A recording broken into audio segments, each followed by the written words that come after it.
Video tutorial naman tayo ngayon ng Genie ACS o yung tinatawag na TR69.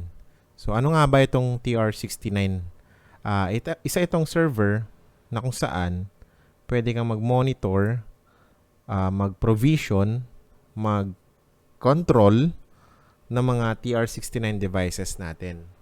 So ano ba yung mga common TR69 devices natin? Basically yung mga modem, routers, ONU, at kung ano-ano pang mga CPE devices na remotely gusto nating i-manage. So, common na common ngayon sa atin is yung mga ONU na kung saan gusto natin silang ma-remote control using mga ganitong system, no? O yung mga TR69 servers. So, dito, ang ginamit natin is Genie ACS. Isa itong open source. Kung i-download nyo ito, pwede nyo i-edit yung mga nasa loob, mga configuration. At marami na rin gumagamit nito, no? Marami na rin nagmo-modify. Marami na rin mga iba't ibang itsura. At kung ano-ano pa yung mga nakikita sa loob na pwede nyo ma-monitor, ma-manage. Pero, sa atin, yung mga basic parameters lang na gusto nating makita at ma-manage. So, example na dyan yung mga PPPoE, DHCP, Wi-Fi configuration, tsaka yung mga naka-connected na device sa mga Wi-Fi ng ONU ng mga clients natin. Okay, so, paano ba ito ini-install? Balik ulit ako dun sa topology natin. Ito yung working topology. Ito ngayon yung server. Last time, pinakita ko, ito rin yung Cacti server natin. Pero this time, andyan din si Genie ACS o si TR69. Nagre-reside sila sa isang server na nakakonect sa aking core router. Ngayon, since may connection yan, may reachability ngayon itong server sa mga networking devices. Including na dito yung mga ONU, OLT, switch, radius, PPPoE, access concentrator, hotspot, etc. Ngayon, gumamit ako ng virtual machine para ilagay natin yung mga na-build kong image, no? Katulad nung sa Cacti, di ba? I-download nyo na lang yung tapos i-upload nyo dun sa virtual machine. Ganon din dito sa Genie ACS. So, download lang ulit, tapos upload lang sa preferred virtual machines ninyo like Proxmox, VirtualBox, ano pa ba? VMware, VMsphere. As long as meron tong reachability, yung server may reachability sa mga servers, mga devices natin. Okay. So, pause nyo to, tignan nyo muna yung example ko. And then, punta na tayo sa actual na pag-download. So, sa pag-download naman ito, meron tayong pre-configured na build, no? So, binild ko na siya based doon sa requirement ng billing system.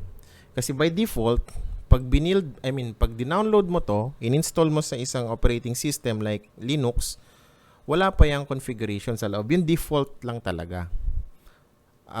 Yung mga gusto mong parameters na ipakita, kailangan mo i-configure yun. So, need mo ng skills, especially sa programming, no? Para ipalabasin yung mga gusto mong makita.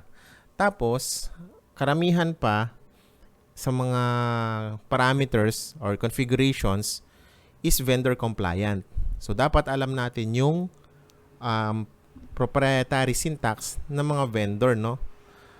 Pero dito sa binild ko na makikita sa settings under API integrations, yung Genie ACS, i-click nyo lang yung VM build ko na dito at magda-download kayo ng .ova.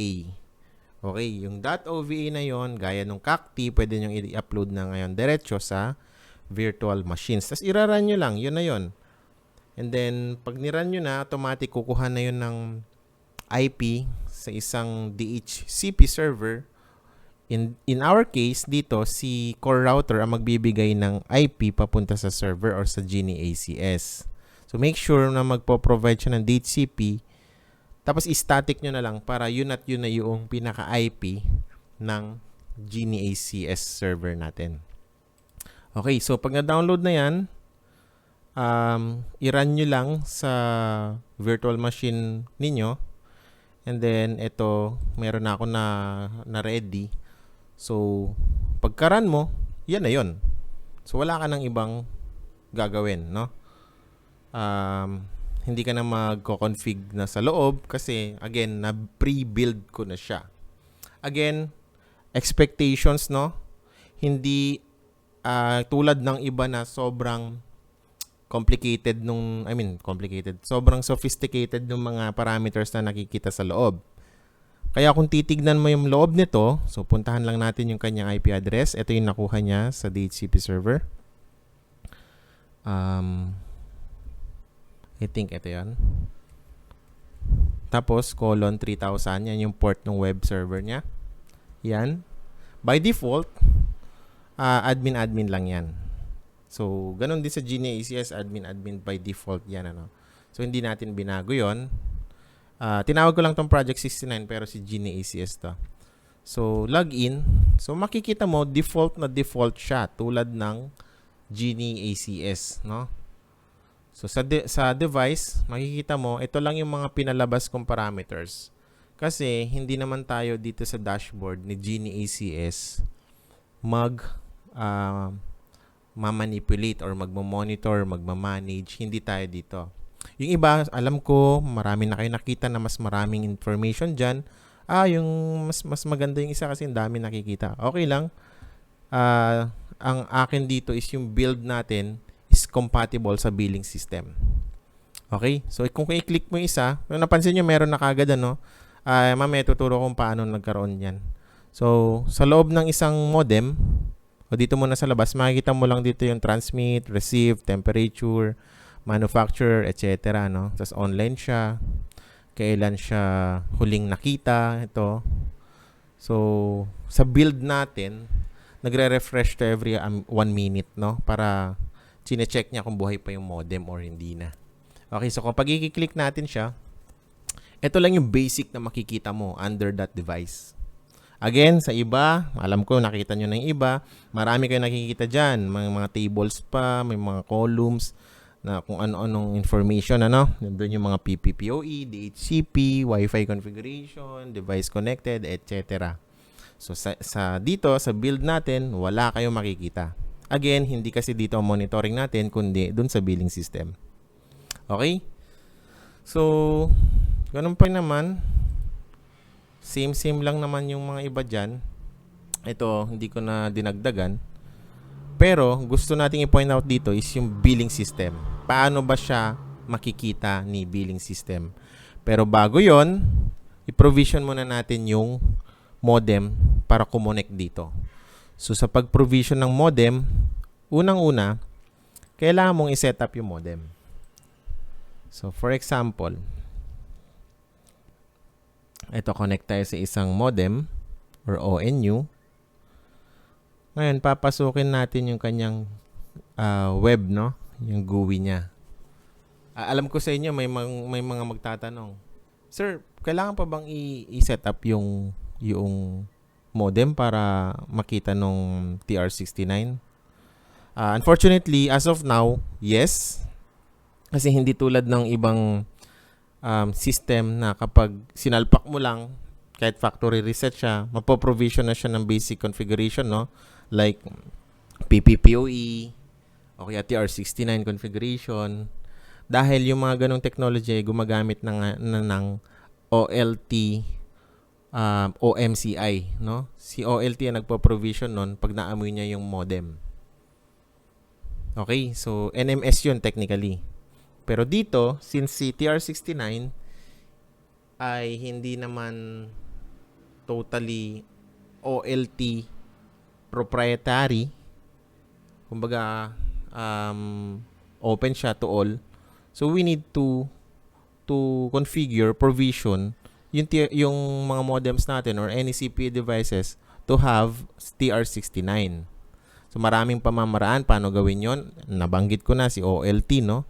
Pwede siya mag-provision ng TR69 para si modem may communication na sa Genie ACS. O kaya naman, using option 43. So sa mga DHCP, may mga option sets doon. Pwede kang gumamit ng option 43 para mag-provision sa mga modem natin na may TR69 settings as baseline configuration. So maraming pamamaraan, no? Sa ngayon, hindi pa natin supported kasi more on monitoring and management pa lang yung gagawin natin. As of now. Malay nyo, soon, no? So okay, andito na tayo sa ONU. Pasukin lang natin yan. Ano nga ang mga default? Ito. 100.1. Yan. So, 5v5 yung gamit ko, Huawei. So, nakaipon pa to, no? So, paano i-set up yung TR69? Well, pupunta lang kayo dito sa advanced. Unang-una, set up nyo yung one configuration. So, kailangan dapat may TR69 kayo. Either PPPoE or IPoE or DHCP, no? So, IPoE is DHCP rin po yan. Okay, malilito doon. Ngayon, bahala kayo kung may VLAN yan or wala para make sure nyo lang naka TR69 yan. So, paano gawin? So, burahin ko muna to. So, gumawa lang kayo ng one interface na kung saan yung service type ay TR69. Pwede niyo naman i-combine yung TR69 sa internet. Pwede yan. Pero I suggest paghiwalayin ninyo. Para at least mawala man yung internet interface, kunyari PPPoE, may TR69 kayo to configure internet. Okay? O yung PPPoE ninyo. So, TR69, IPoE kasi nag-provision ako ng DHCP sa core. Maalala ninyo, nag-provision ako ng DHCP dito para mabigyan siya ng IP, no? Ngayon, since yung ONU nandito siya sa PON network, hihingi rin siya ng DHCP kung kanino man, kung kay access concentrator ba yan, kung kay core din yan. Basta as long as makahingi siya ng IP para makapag-communicate siya kay TR69. So, regardless if the same network sila or different network pero may routing siya papunta doon. As long as magkikita sila. Okay? In my case pala, itong access concentrator ang nagbubuga ng DHCP na walang VLAN sa network. Tapos yung mga PPPoE ko naka-VLAN tulad nito mga to. 4001, 4002, 4003, 4004, no? Pero yung DHCP na binibigay ni access concentrator, walang VLAN. Kaya by default, gagawin ko no VLAN. Once na sinet up natin yan, makakakuha na ng IP ngayon yung ONU natin. So, ang next setup mo na lang is itong System Management TR69. So, make sure mo naka-check to. Naka-check. Tapos, itong interval, by default, kahit anong value yan, eventually, i-configure yan ni Genie ACS. Ang pinaka-importante dito is itong, bukod dun sa checkbox, no, is itong URL. So, ito yung nakuhang URL or IP address ni Genie ACS sa core. Yan. Make sure mo lang na http://IP:7547 yung port number. So, standard to sa Genie ACS. Yes. And then, username, password ng ACS is the same username and password kung ano yung kinonfigure mo. Pero, nung nag-login ka sa Genie ACS. Pero, pwede kang mag-add dito sa users. Dito. Mag-add ka dyan. Just make sure ang role niya is admin. Okay? Pero by default, pwede mo nang gamitin si admin. Kaya lagay mo dito admin and admin. Okay? Connection request name. Ako nilalagay ko admin na rin. Kasi automatic lalabas naman yung ID, I believe. Pero itong pinaka-importante sa ngayon. Okay. So, once okay na yan, apply. Okay. By this point, may tanong na kayo for sure. No? Sir, paano pag na-reset? Again, katulad na nabanggit ko kanina, may mga tools, provisioning na kung saan pag naamoy niya yung network, magbibigay ng basic or baseline configuration like TR69, one configuration doon sa modem na yon. At isa sa mga yon ay NMS o LTNMS, yung mismong OLT using OMCI. Pangalawa, option 43, pwede rin yon. Pero again, hindi pa supported as of now ng billing. Pero yung iba, I think meron na.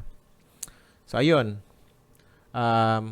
Sir, kailangan ba naming isa-isahin to, yung mga modem, lagyan ito? Unfortunately, yes. Para ma-integrate mo siya sa GNACS. As of now. Again, baka in the future, meron ng provisioning, auto-provisioning para magkaroon ng TR69 lahat ng modem. Okay? For now, yes. Yun ang sagot. So, apply. And then, basically, yun na. Yun na si modem. So, gawin nyo yun. So, yung informing time, kahit wala na yan. I-disregard nyo na yan. Basta again, check this enabled na dalawa.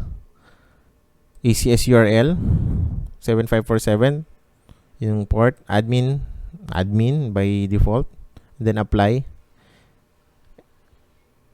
And then, yun lang. Make sure sa 1 meron kang TR69. Okay? So, yan. TR69. So, check natin kung meron siya na akong IP. System Information 1.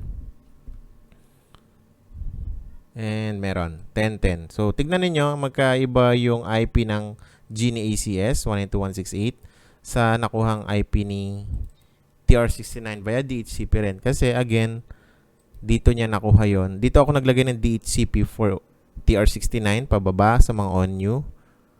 And dito naman ako naglagay ng DHCP papunta sa servers. Okay. Pero, magkaiba man yung network nila, makikita sila dahil merong routing through, ewan ko, kung naka-OSPF kayo, static route, etc. IBGP. Now, yun. So, okay na tayo sa modem. Yan. So, disconnect muna ako sa Wi-Fi. So, ngayon, itong PC na nakikita natin, nagsaserve siya as the server. Ito kasi, di ba? Ito yon, naka-virtual machine dito sa PC na to. So, assuming siya itong server na ito. Okay? Hindi, siya talaga yon. Okay, so, may reachability siya sa mga modem. Kaya kung magpiping ka, from here to modem, mayroon siyang ping. Now, sige, alisin muna natin itong mga to. Burahin natin. Tapos, papatayin ko yung modem. I-restart ko yung modem. So, dalawa yung na-setup ko ng TR69. Dalawa yung nakasetup na TR69 na parehong 5v5. So, sa mga magtatanong, sir, ano bang mga supported device? As of now, Huawei, ZTE, at saka Fiber Home. Sir, ano yung mga parameters na makikita? Mamaya, sa billing system, tingnan natin. Okay, so nirestart ko yung dalawang 5v5. So, dito sa device, makikita na natin siya kasi may magko-communicate na yung ONU sa server. So, hintayin lang natin mag-up yung modem, no? Ngayon, ang question ngayon dito, sir, dito ba kami laging titingin? Hindi tayo dito titingin. Option nyo na lang yun kasi anong makikita nyo dito? Very, very minimal. Diba? So, lahat ng parameters na sa tingin ko useful, nilagay ko na lang sa billing system. Kasi dito, parang doon sa Cacti, no, na kung napanood nyo na yon, wala kang identification kung kanino yung record na yon. Pero dito kasi may mga Pwede ka maglagay ng tag. Pwede mong pangalanan yung modem. Kunyari, Juan de la Cruz, siya pala to, ganyan. Pwede naman ganun. Pero, mas maganda, di ba, kapag nasa mismong account details niya na, yung information ng modem niya. Kaya yun yung gusto nating mangyari. Ipakita na lang sa billing system under the account mismo ng client yung information ng modem niya. Okay? So, yan. Nabasa na niyo yung dalawang modem. At kung mapapansin natin dito, every minute, nag-i-inform yung modem natin. Okay? Sinasabi niya na buhay pa ako, buhay pa ako. Kasi ito ang mag-declare kung offline na siya or hindi. Okay? So, yan. Check natin. So, wala kayong makikita dito. Again, yung mga parameters pala, dito nyo makikita sa baba. So, kung gusto nating mag-pull ng mga anything na gusto natin makita, pwede nating hugutin dito sa baba. Now, ito ang tatandaan natin. Ito yung pinaka-ID. Ang haba naman, sir. Oh, mahaba talaga. Yan ay generated by Genie ACS. So, ito yung kailangan nating kunin at ilagay sa billing system. So, kunin natin yan. Copy-paste lang. Punta tayo sa billing system. So, ito yung by default. Ito yung nakikita natin sa billing system. Assuming may kakti ka na dyan. Pero saan ba makikita dito yung information? So, wala pa. Hindi pa natin makikita. Basta make sure mo lang na ilagay siya dito sa ONU name. Dito natin ilalagay yung kinapi-paste natin kanina. Yan. Then, update. Okay. Andyan na siya. Ma-verify mo. Dito siya sa ONU name. Pero nasan yung mga information? Wala pa, di ba? Kaya ito yung pinaka-last step. Kailangan mo ma-reach yung server ni Genie ACS sa local network mo from the public. Kasi nasa public itong billing system natin. So, paano gawin yon? Make sure mo lang na yung destination or internal port ng Genie ACS ay ma-reach mo through 7557. Ulitin ko. 7557. Okay. Fortunately, hindi na natin kailangan maglagay ng HTTPS.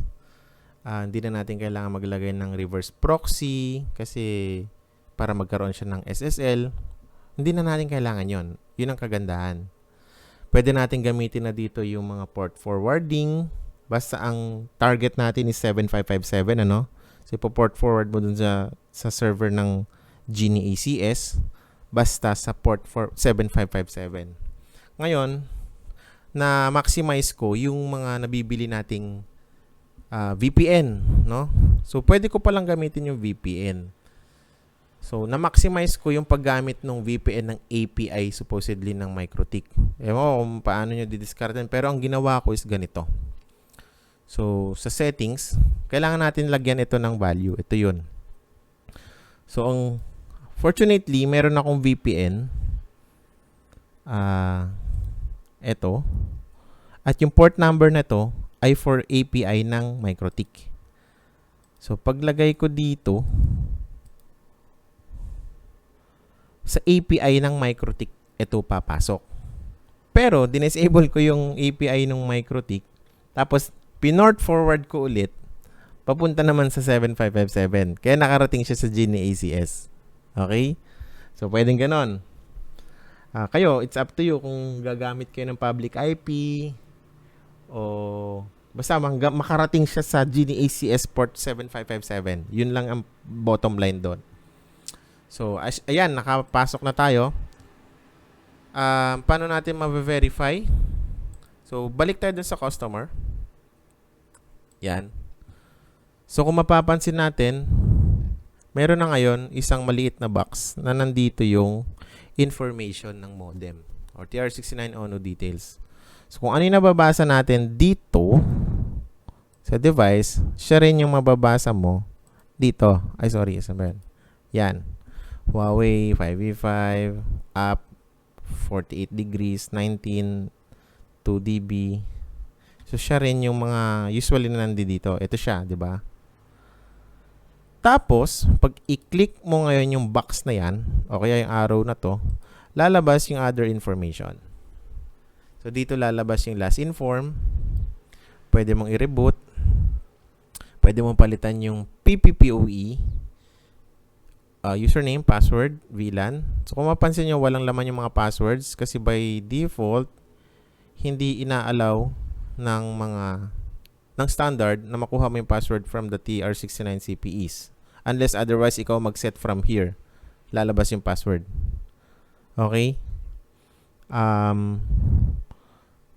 Wi-Fi configuration, ayan. Tapos yung mga associated connected device sa Wi-Fi, dito lalabas sa baba. Pero take note, ito tandaan natin to lahat ng mga configurations dito ay yung mga first. Ibig sabihin ng first PPPoE configuration. So, paano ibig sabihin nun? Di ba pwede ka maglagay ng mga maraming WAN interface sa modem? Basta yung kauna-unahang PPPoE, yun lang mababasa niya. Kasi common lang naman. Again, sabi ko nga kanina, start ng video, yung mga basic lang naman needs ang gusto natin makita dito. As of now. So, ganun din dito sa DHCP, yung first DHCP1 interface ang makikita niya dito. But since nga si TR69 is naka-DHCP, nabasa niya si TR69. Okay? So, kung gusto niyo naman yung modem niyo is DHCP, katulad ng sa pay-as-you-go, di ba? DHCP yun. So, pwede niyo namang isabay doon si TR69 tsaka si DHCP sa isang interface. Pwede rin naman ganon. Or, ipangalawa ninyo si TR69 para si DHCP for pay-as-you-go yung makikita dito sa DHCP1 configuration. Okay? So, ganun din sa Wi-Fi configuration, yung first na 2 GHz SSID, tsaka yung information, tsaka yung mga 5 GHz na, first 5 GHz na SSID, at tsaka yung information niya. So, pwede nyo palitan yung password, i-enable, disable nyo siya, palitan nyo yung name, etc. Okay? So, again, yung mga first lang yung nakikita dito, ha? Ngayon, tatanungin nyo, sir, asan dyan yung, yung port binding? Kasi nga, magbabind kami dito ng port, dito sa PPPoE. As of now, billing system assuming na naka-port bind na kayo sa SSID 1. Okay? So, again, as of now, wala pa yung mga gusto nating maraming automatic, no? Ito kasi, ina-assume na naka-set up na yung modem para for monitoring purposes, basic change of parameters. For example, ito, nag-change lang ng ONU name, nag-change ng VLAN dahil nag-upgrade, nagpa-change ng name ng Wi-Fi, ng password dahil nakalimutan. Yung mga ganong basic lang. Kasi yun naman ang pinaka-core fundamental na kailangan natin 'di ba? As an operator. At saka syempre itong mga to, yung mga basic information sa taas. Okay, so yun lang naman as of now. Version 1. No? Hopefully maraming makapag-collaborate pa, makatulong, makapag-donate, no? Donate ng mga techniques. Open naman ako. Kasapin nyo lang ako. Pero as of now, again, ito yung pinaka-basic. Kailangan natin to. I think, andito na almost lahat ng gusto natin. Okay. So, recap lang. Number 1, download nyo yung build ni Tauki dito sa settings. O kaya dun sa website ko. Download nyo dito. And then make sure yung build ng Tauki ang gagamitin kasi yun yung na-prepare ko para mabasa ng billing system. May configuration akong prepare kasi doon sa build na yon para mabasa ni billing system. Okay?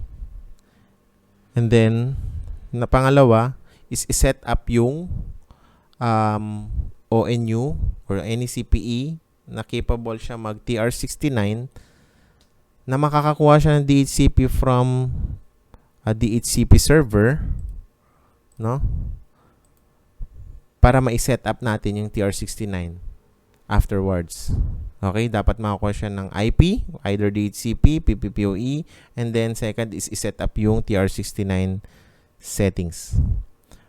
Third is kailangan kopyahin yung makikitang devices, information ID, tulad nito, at yun ang ilalagay mo sa mga account details. Okay, dito sa ONU name.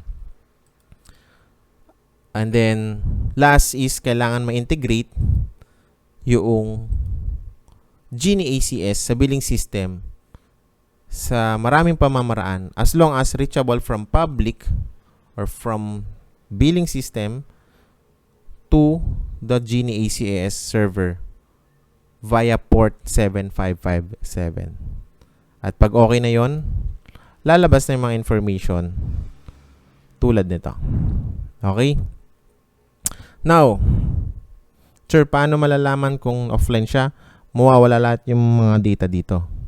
Again, every 1 minute, nagbibigay ng inform. Kaya meron tayong dito. Kailan siya huling nakita. At pag more than a minute na siyang hindi nakita, sasabihin lang dito, wala na to. Wala ka na makita information. Okay? So, through this information, makikita mo na rin real-time sa map coverage yung kanyang mga parameters na gusto natin makita. Like, ano yan? Yung status niya, receive power, transmit power, temperature. So, yan, yung mga basic na gusto natin makita. Kung gusto natin mas marami sa loob niyan, syempre click nyo lang siya. Pero, ito na yung mas pinipili ni billing system to monitor yung client via TR69. Pag walang TR69, babalik siya doon sa default natin via SSH, no? So, di ba, before, via SSH tayo tumitingin kung online si client. Ini-SSH niya yung MikroTik. Tinitignan niya sa MikroTik kung active ba tong client na to. Tapos papakita niya buhay, kaya color pink or color, ano ba yan, violet. So, kapag nakaset up ka ng TR69 sa billing system, ma-override niya ngayon yung SSH. Mas pipiliin niya mag-check over TR69. Okay? Pero kung walang TR69, walang SSH, syempre wala kang makikitang live monitoring dito. Always online lahat ng mga clients natin. So, ganun pa rin. Nandyan yung mga information sa taas. Nadagdag lang yung information dito sa lower portion para sa ONU parameters. And then, nagkaroon lang tayo ng konting animation dito. Sa pay-as-you-go, lalabas din to para sa mga nasa standard. Lalabas din to mga information na yan. And then, ayun. Still the same pa rin naman, ano. So, click nyo lang yan. Pupunta na ulit yan dun sa parameters. Client page na may mga ganitong parameters na. Okay? So, patry na lang kung gusto, mga may gusto. Again, free lang naman yan. Download nyo lang. Disclaimer, hindi po tayo NMS. Pero malay nyo in the future, no? Mas maganda lagay din natin dito. Okay, I hope naging informative tong video. Pa-leave na lang ng comments, suggestions, recommendations, or chat nyo ako kung may na-encounter na issue. Okay, salamat!